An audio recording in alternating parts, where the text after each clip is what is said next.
Čo sa v Biblii píše o živote a smrti? Zo správy zapísanej v 1. Mojžišovej sa dozvedáme, že Boh prvému mužovi Adamovi povedal: Z každého stromu záhrady smieš jesť do sýtosti, ale zo stromu poznania dobrého a zlého z toho nebudeš jesť, lebo v deň, keď z neho zješ, určite zomrieš. 1. Mojžišova 2.16 a 17. Z toho jasne vidieť, že keby Adam poslúchal Boha, nezomrel by. Mohol žiť v rajskej záhrade navždy. Adam sa však rozhodol, že Boha neposlúchne a zjedol zakázané ovocie, ktoré mu dala jeho manželka Eva. Následky jeho neposlušnosti pociťujeme dodnes. Apoštol Pavol to vysvetlil takto. Pre jedného človeka prišiel na svet hriech a pre hriech smrť. A tak sa smrť rozšírila na všetkých ľudí, pretože všetci zhrešili. Rimanom 5.12. Tým jedným človekom bol Adam. Ale čo bolo hriechom a prečo je jeho následkom smrť? Hriechom bolo to, že Adam úmyselne porušil Boží zákon. A trestom za hriech je smrť, tak ako mu Boh povedal. Keby Adam a jeho potomkovia poslúchali Boha, nedopustili by sa hriechu a nikdy by nemuseli zomrieť. Boh nevytvoril ľudí preto, aby zomierali, ale preto, aby žili, a to dokonca večne. Je zrejmé, že smrť sa rozšírila na všetkých ľudí, tak ako sa o tom píše v Biblii. Ale je pravda, že keď zomrieme, niečo z nás prežíva? Mnohí ľudia si myslia, že máme nesmrteľnú dušu. Ale ak by to tak bolo, znamenalo by to, že Boh Adamovi klamal. Prečo? Boh povedal, že smrť je trestom za hriech. No bola by smrť naozaj trestom, ak by nejaká časť z nás žila po smrti ďalej v inej ríši? V Biblii sa píše, že je nemožné, aby Boh luhal. Hebrejom 6.18. V skutočnosti klamal Satan, keď Eve povedal: Určite nezomriete. 1. Mojžišova 3.4. Ak je učenie o nesmrteľnosti duše založené na klamstve, vzniká otázka, čo sa s nami naozaj stane, keď zomrieme. Jasné odpovede z Biblie. V 1. Mojžišovej sa o stvorení píše: Boh Jehova potom vytvoril človeka z prachu zeme a vdýchol do jeho nozdier dých života, a človek sa stal živou dušou. 1. Mojžišova 2.7.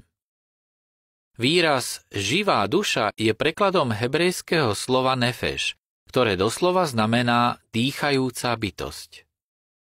Poznámka počiarov. V niektorých prekladoch Biblie, napríklad v roháčkovom preklade, je výraz nefeš preložený ako živá duša. Zatiaľ čo v iných, napríklad v katolíckom, slovenskom evanjelickom či ekumenickom preklade, je preložený ako živá bytosť alebo živý tvor. Koniec poznámky podčiarov. Z Biblie jasne vyplýva, že Boh nevytvoril ľudí tak, že by mali nesmrteľnú dušu, ale že každý človek je živou dušou. Nikde v Biblii nenájdete výraz nesmrteľná duša. Prečo teda väčšina náboženstiev učí, že duša je nesmrteľná, keď je to v priamom rozpore s učením Biblie? Keď chceme nájsť odpoveď, musíme sa pozrieť na to, čomu verili starovekí Egypťania. Šíri sa pohanské učenie. Grécky historik Herodotos, ktorý žil v 5. storočí pred našim letopočtom, napísal, že Egypťania boli prví, kto tvrdil, že duša je nesmrteľná. Viera, že duša je nesmrteľná, sa objavovala aj v starovekom Babylone. Keď v roku 332 pred našim letopočtom Alexander Veľký dobil Blízky východ, učenie o nesmrteľnosti duše už bolo obľúbené u gréckych filozofov a čoskoro sa rozšírilo po celej gréckej ríši. Aj dve významné židovské sekty, farizei a eséni, v 1. storočí nášho letopočtu učili, že duša je nesmrteľná. V encyklopédii The Jewish Encyclopedia sa píše, že viera v nesmrteľnosť duše sa k Židom dostala prostredníctvom kontaktov s gréckym myslením a najmä prostredníctvom jej hlavného zástancu Platóna. Aj židovský historik Josephus Flavius, ktorý žil v 1. storočí nášho letopočtu, o tejto náuke uviedol, že nepochádza zo Svätého písma, ale vychádza z toho, čomu verili synovia Grécka a čo považoval za zbierku legend a mýtov. Vplyv gréckej kultúry sa šíril ďalej a tak túto pohanskú náuku prijali aj mnohí, ktorí sa vyhlasovali za kresťanov. Podľa historika Jonu Lenderinga, Platónova teória, že naša duša bola predtým na lepšom mieste a teraz žije v padlom svete, umožnila ľahko skombinovať Platónovú filozofiu s kresťanstvom. A tak cirkev prijala pohanskú náuku o nesmrteľnej duši ako jednu zo svojich základných náuk. Pravda vás oslobodí. V 1. storočí napísal apoštol Pavol toto varovanie. Inšpirovaný výrok s určitosťou hovorí, že v neskorších časoch niektorí odpadnú od viery tak, že budú venovať pozornosť zvádzajúcim inšpirovaným výrokom a náukam démonov. 1. Timotejovi 4.1. Tieto slová sa ukázali ako veľmi pravdivé. Učenie o nesmrteľnosti duše je len jedným príkladom náuk démonov. Nenachádza sa nikde v Biblii a má korene v pohanských náboženstvách a filozofiách. Ježiš nás však uisťuje. Spoznáte pravdu a pravda vás oslobodí. Ján 8.32. Presné poznanie biblickej pravdy nás oslobodzuje od náuk a praktík, ktoré znevažujú Boha a ktoré sú také bežné v mnohých svetových náboženstvách. Táto pravda nás oslobodzuje aj od rôznych povier a tradícií, ktoré sa spájajú so smrťou. Náš Stvoriteľ nechcel, aby sme žili 70 alebo 80 rokov na zemi a potom žili večne v nejakej inej ríši. Jeho zámerom bolo, aby ľudia žili ako jeho poslušné deti po celú večnosť tu na zemi. Tento jeho veľkolepý zámer sa nezmenil a je dôkazom toho, akú lásku má k ľudstvu. Žalmista o tom v Žalme 37.29 napísal: Spravodliví budú vlastniť zem a budú na nej bývať navždy. Nasledujú doplnkové informácie k článku. Môžu ľudia žiť večne? Pred niekoľkými rokmi vedci objavili vodné rastliny, ktoré zrejme žijú už tisíce rokov. Pravdepodobne sú najdlhšie žijúcim organizmom na Zemi. Ide o druh morskej trávy Posidonia oceanica, ktorá pokrýva veľkú časť dna Stredozemného mora medzi Španielskom a Cyprom.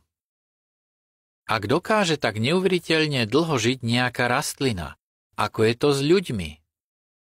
Vedci, ktorí skúmajú proces starnutia, sú presvedčení, že je možné predĺžiť ľudský život.